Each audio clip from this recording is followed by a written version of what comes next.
Hello, everybody. I'm Peter Hussey from Crooked House Theatre Company and Kildare Youth Theatre, and I'm also involved in the Dréimire project, which is to encourage and support young actors from diverse and variety of different economic backgrounds to audition for drama college. In Kildare Youth Theatre, we have a number of people who've come through the youth theatre in Mm. previous years and have gone on to study at various acting colleges in London and Ireland. One of them is here with us and delighted to welcome Jerry Iwu, who came to Kildare Youth Theatre many years ago, came up through it. We supported him and he went to study in Royal Central School of Speech and Drama. He graduated last year in 2020 and he's now represented by an agent and he's auditioning and trying to get through the COVID period Mm. and get into various shows. Hello, Jerry, and you're very welcome. Hello, how are you? Thank you. I'm really happy to be here. Good, excellent. Jerry, let's start a little bit about just who you are. You have the normal stuff for people who are watching this, who might be considering acting. I mean, was acting something that you ever thought was part of your future, when you were 14 or 15 in Newbridge? Yeah. So my name is Jerry Iwu, just to say again. I'm an older member of KYT as well as being alumni at Central. To be very honest, right, Peter, acting was never something I would have considered to be a profession or even a creative outlet for me growing up. I'm Nigerian, so I come from a family of five, and I'm the eldest son out of five. So that alone posed a lot of responsibility to kind of go towards something more career driven, which would be, let's say, within a financial field or et cetera, but not something creative like acting. So I would never have said acting would have been in any way something I would have thought of to do as like a career later on. But I found myself dancing, first of all. At like age 14, 15, I joined a dance crew called Element. And from that, they used to rehearse in KYT, which I had no idea about. And we went in there and we were dancing. And then I remember Peter approaching me and saying to me about coming to the youth theater, coming to the drama workshops on the Monday. And I was terrified. I knew a few people from like school and stuff like that, but I was terrified. And then that was it. First time in there, I just never stopped since. And did you think that do you think that for young African Irish people in particular, it might be difficult to move into this area or move into this career? Yeah, yeah. I think it's hard because of the no, it's hard because of the family. It depends on how your family views um creative work, really and truly, because I feel like it's not hard for African kids in the sense of industry, in the sense of ability, because I feel like if anything the industry is calling for more diversity. But I feel like it's your family and whether or not you have their blessing, and at a young age you're very susceptible to just listening to what your parents want you to do, because you're hearing all of the pressures of like, oh, it's not feasible, you can't support yourself financially. um it's really hard to make it. Only a small amount of people get somewhere with this career, so you end up going towards a path that seems a lot more linear than attempting to go to something that seems a bit more obscure. The linear path by which you mean business and Doing law. your leaving cert, getting your UCAS or getting your CAO, getting your points, going off to do a course in wherever, That doing a might very get you. sturdy path where you can, get your certain amount of like salary a year and you're kind of set. You know what I mean? Yeah. Okay, super. All Yeah. right. So then you auditioned for many places and you auditioned 2 years in a row, or maybe was it more, Jerry? Three. I can't- Three. And on Yeah. the third year, you got offered a place in Royal Central School of Speech and Drama, which is one of Yeah. the top colleges in the world, in London for sure, based in London. Yeah. What is it about? What does this college do? This university? For those who don't know it, what is the acting degree like? Were your 3 years? So my 3 years were great. Like in this course, what you basically do is you do anything you would do in a drama school.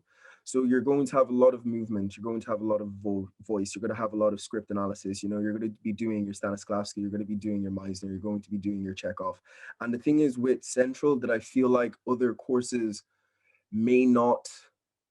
kind of incorporate is Central is more, you're not necessarily being told right now you're doing Utahagen. This is what we specialize in. You're not told that. You're just kind of being told from a practitioner that is specialized in that field, that has adapted their learning, and they're giving you tools as to how you can use it. So you're never really being like, oh, I only know Stanislavski's method. I can't do anything else. That's all I know. That's all my university specializes in. It's like, no, you've been told a wide variety of different skills and different practitioners. So you can draw on different things at different points, and you Mm. don't feel like this is all you can work in, which is great Yeah, because it helps, the minds that may not be suited to just doing Stanislavski and is suited to a whole different approach. It's suited to that way of never feeling like you're cuckolded into doing one thing. yeah. Yeah. Okay. And this is in first and second year, which is pretty much from 8:30 in the morning till late at night or in the evening, at any rate. You're going through these for 2 years, long introductions to different practitioners and methods of acting. Is that right? Yeah, but in I guess like in fun ways. It's not like your typical course where you might be sitting down at a lecture. Most of it is very practical. You're going to be learning about these practitioners not by just reading books. Don't get me wrong, you do read, but it's not about reading the books. You're doing practical work. You're getting up, you're doing labs, you're kind of like an Uta Hagen lab where you'll work on a scene, you'll bring it in, you show it to people, and in 3 hours time you will still just work on this one scene, trying to dig deeper and deeper into the character, into the situation, into what's happening. So some days you'll have long days because all the courses and all the different teachers are demanding of you, and they demand the same amount as each other. No one is going to be like, oh, I know you have this many classes, so I'm going to make it easier for you. It's like they're going to be as demanding because they see their portion of the course as just as important. So you will have days where you will come in at 8 o'clock and you might not leave till half 8 or 9, and that's just your day. The Yeah, normal typical day, you will start at 9 and you will finish at 6. yeah, And that's just your typical day. But it's like if you went to the army, it would be a yeah, similar kind of thing. It's a discipline, yeah, you know, not yeah. to terrify people, but it I is a know. discipline. And it's for 2 years. The the That course, kind of rigorous training, and then in yeah, the third year, it's putting it into practice in shows. Or you do shows in second year as well. you do shows, you do in-house shows at Central anyway. You don't do public performances because you're not necessarily ready for public performances. Public performances are for the third year. So you do shows, but are more for staff for you to get graded on, as well as like like third and first years if you're in second year, or you do them for second and third years if you're in first year. Then when you go to third year, you do it for everybody. And this is in the classical acting program.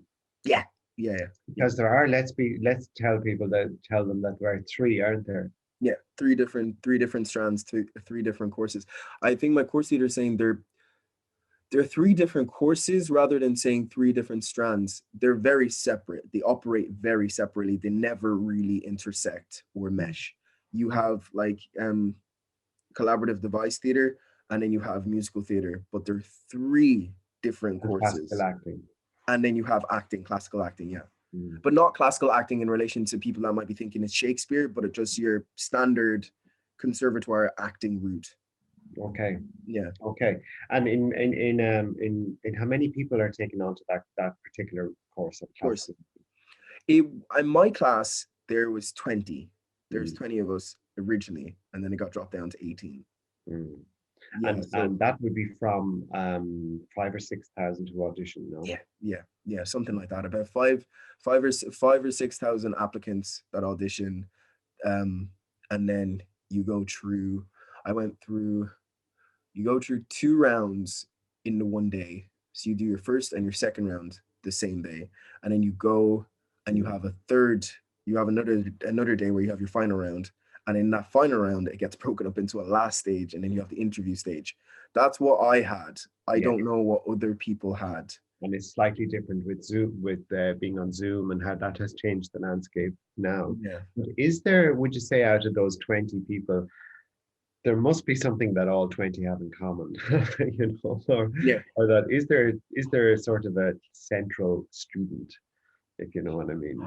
What do they look like and are they like? I would say central students look like anybody. Mm, Because I like you can go to different drama schools and you can look at people and you can be like, oh, they all look like actors. You know, mm, Guildhall, you can look at everyone and be like, oh, they look like actors and they're all aesthetically pleasing. You know, mm. not to say that my class weren't aesthetically pleasing, but I feel like you wouldn't necessarily be like, oh my God, they're all actors. I feel like they Central maybe takes people on potential and seeing the potential of what the person could be as an actor, seeing people that are willing to throw themselves into their work, like because you with the audition process you can't really find out that much about someone. There's only so What much you about, can find out. yeah, yeah. What about things like most people who get into acting colleges are physically fit, correct? True or false? No, no, No. in my course everyone was relatively fit. Yeah, of course, everyone in the sense of looking at people and thinking they have a slender body and they look fit, but fitness varies for different people. In other courses you see people that are on the opposite end of the scale and maybe have a bit more weight on them. That can be trained. The physicality can be trained. What about for young people watching this who think that you need to come from either middle class or upper middle class or upper class kind of backgrounds where money is not an object, that most students on your course were from those backgrounds, true or false?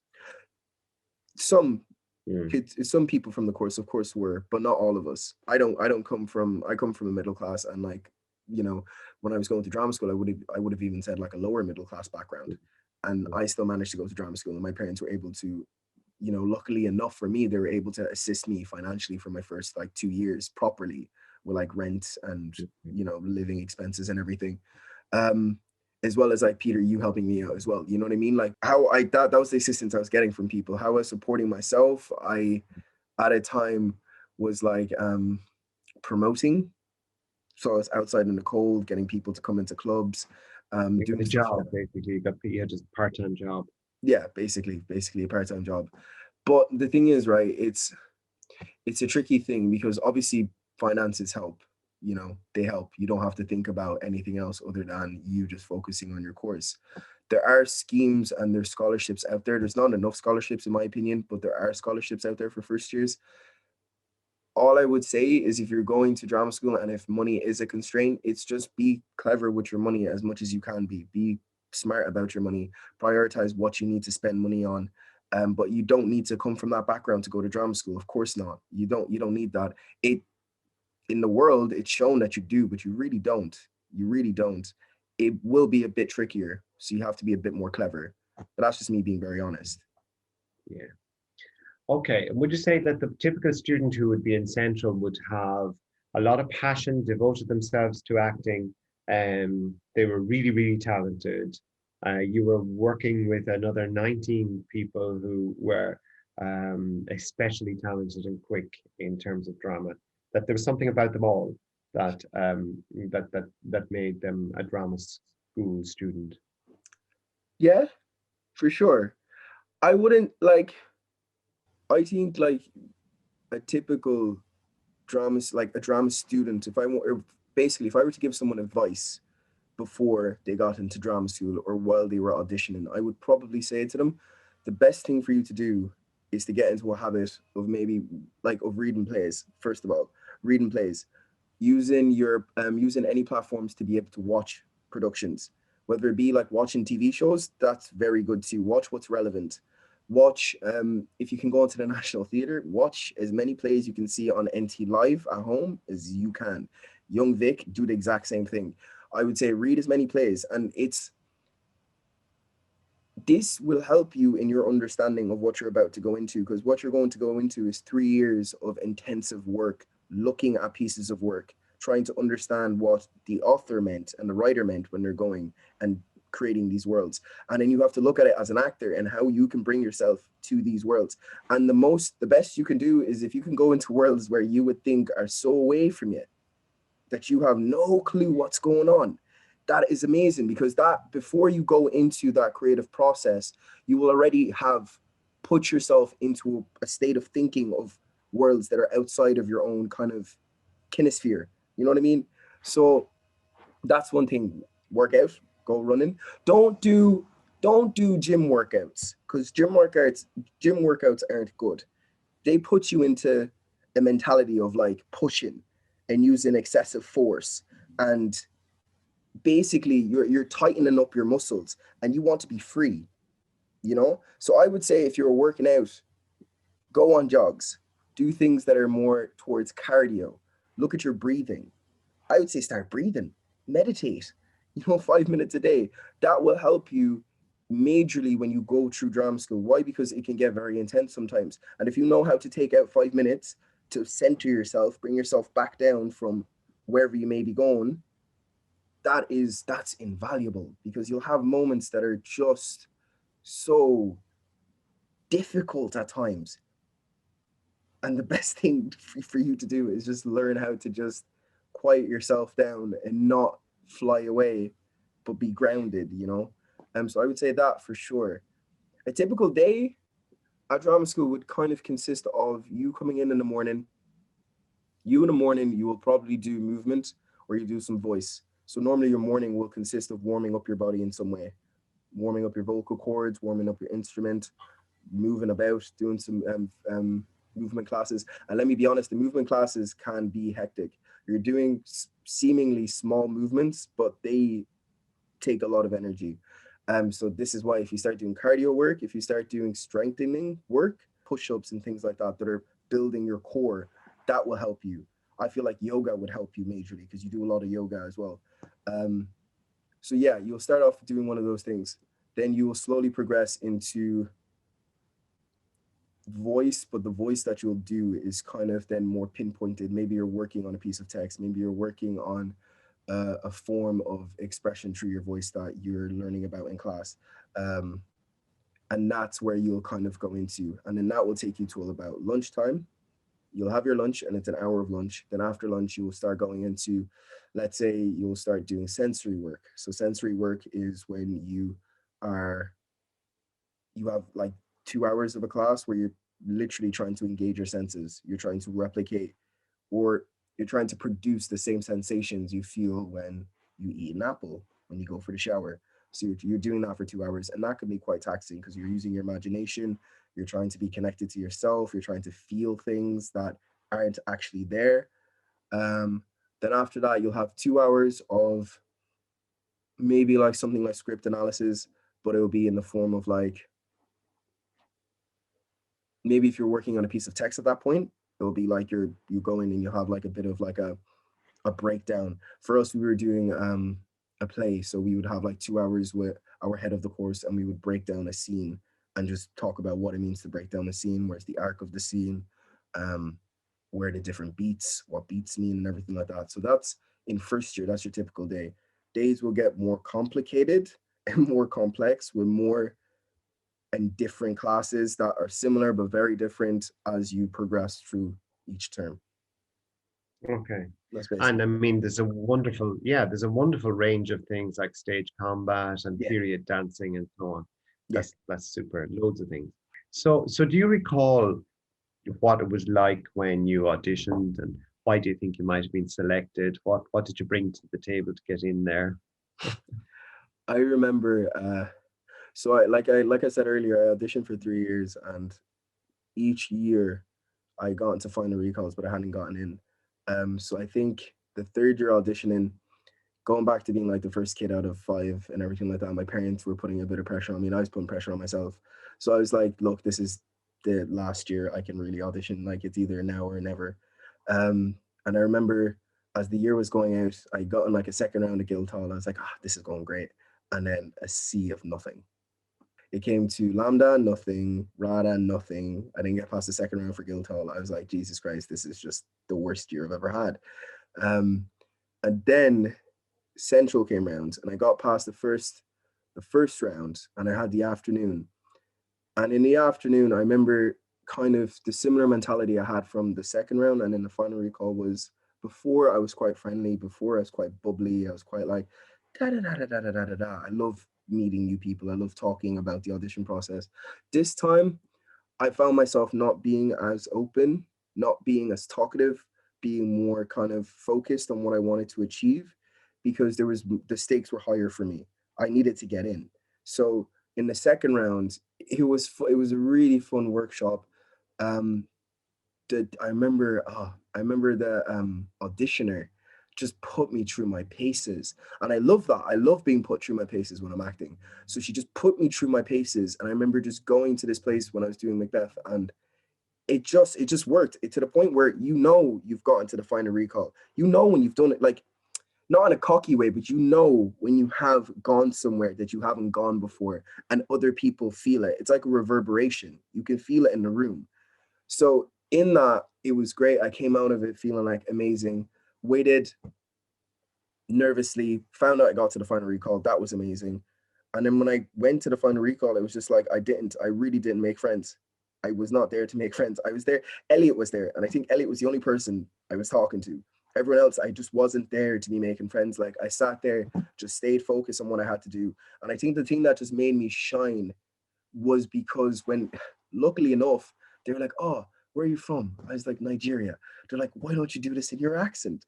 And I was doing Romeo, which is like home territory for me. So I was like, amazing. I just went into it and I committed.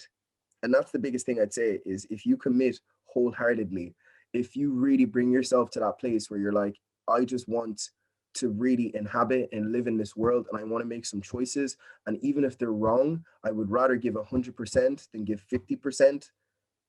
That will come across.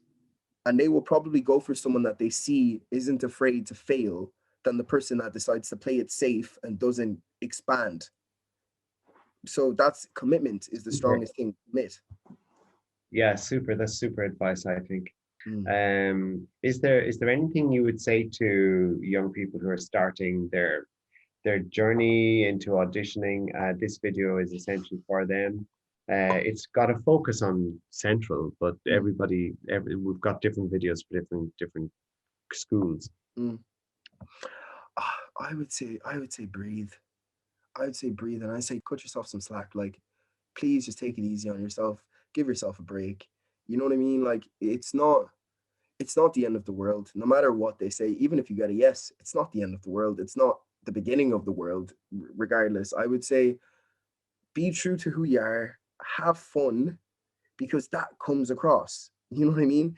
Person that is having fun and enjoying their craft and enjoying what they're doing, that comes across way more than the person that's sitting there like, I'm such a serious actor. It's like, no, our job is to have fun. Our job is to play around. That's what we do. So as you go through the audition process, don't put so much pressure on yourself. You know what I mean? Once you've done something, let it go. Go back, review, move on. You know what I mean? But don't sit there and wallow. Don't sit there and beat yourself up. Don't sit there and tell yourself all these negative things because that's not going to help anybody. It's not going to help you. So don't bother to do that. Just be positive, work on your craft, do the best you can, see what happens, and then move on from it. You know what I mean? That's all you Yeah, can do. absolutely, absolutely. Wonderful. Mm. Great stuff.